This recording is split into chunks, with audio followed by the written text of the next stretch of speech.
Alright, so what applications should you consider downloading before starting your travels? Just imagine that in earlier days, people would have to carry around two, three, four, or even five travel books or guides to help them out when being on the road and for having something to read. But luckily, these days, you can just download all of it on your phone. And believe me, there are a lot of great things you can and should download to your phone to make your travel experience way better and way smoother. I'm gonna give you a big juicy list of the best apps you could possibly need. So first of all, we have Pack Points. And even though I gave you a checklist of all the things you might be needing, this application is actually really cool because it also looks at the weather forecasts for the dates and location of your trip.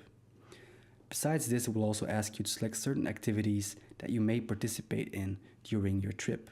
For example, a business meeting, a swim at the pool, or a fancy dinner. It will then combine all of the information chosen by you to come up with a list based on these activities, along with general items you need on any trip. You can then remove items that you think are not necessary, and you can even share the list with others, in case your friends or family needs help too. Then we have XE Currency, and while it's not the prettiest app, XE Currency is one of the most robust currency converters available for both iOS and Android. It is constantly being updated and offers live exchange rates for every world's currency and precious metal. What is neat is that it can store the most recent rates so you can access them if your device is offline as well. You can also use the app on your Android Wear or Apple Watch device. Then we have Google Trips.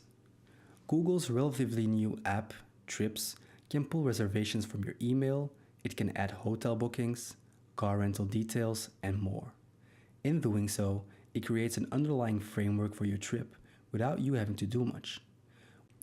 Once it's set up, you can browse through the app to look at curated day trips, suggested and popular places to visit or eat at, and you can plan your whole day.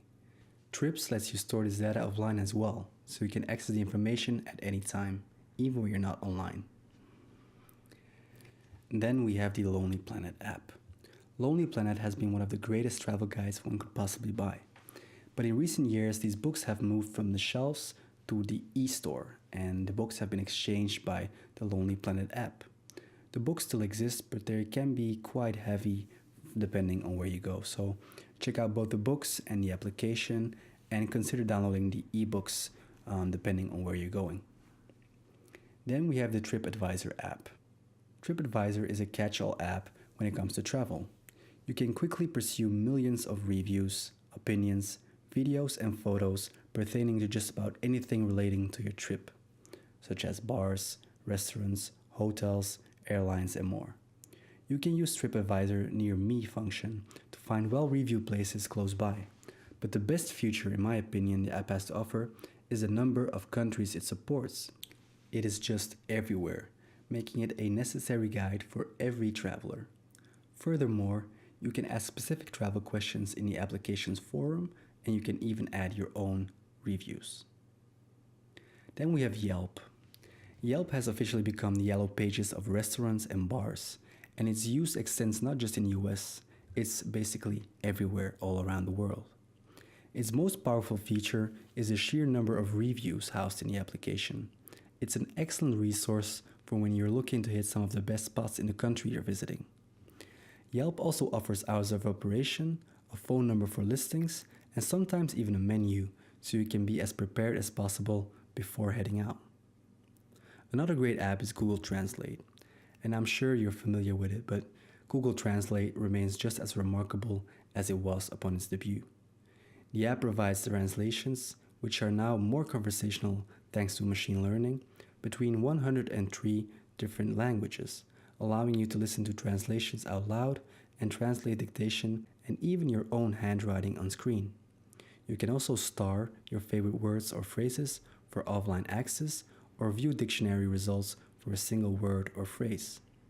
Translate also lets you leave a persistent notification so you can translate quickly in any other application. One of my favorite apps is Duolingo. If you've booked your trip months ahead of time, try tackling the country's language in Duolingo. It offers beginner-level courses, but it's also a great tool for those looking to brush up on a language. You can also chat with bots in select languages, This can particularly be helpful when you're trying to learn the phrases you're likely to use the most abroad. You can take placement tests to move up levels to tougher sections. It's really a fun app, check it out. Then we also have Memrise. Memrise is similar to Duolingo in the fact that it's also a language learning app, but the app also uses mnemonics to help you memorize words and phrases. The company says that the application adapts to your learning style over time, and the best of all is that there is a pro version that lets you unlock even more features, such as an offline mode. It will cost you $9 for a 1-month subscription. Then we have Circa. If you're moving through multiple countries in a short period, it can be a little tricky to keep track of time. Circa is a beautiful and simple time zone tracker that lets you check what time it is where you are and where you are heading. You can also add your home time in case you want to keep in touch with people back home. The application will show times that overlap where both parties should be awake. You can also use the application on the Apple Watch, but unfortunately, it's not available on Android. We suggested the Fold Clock application on Android, which can also add time zones.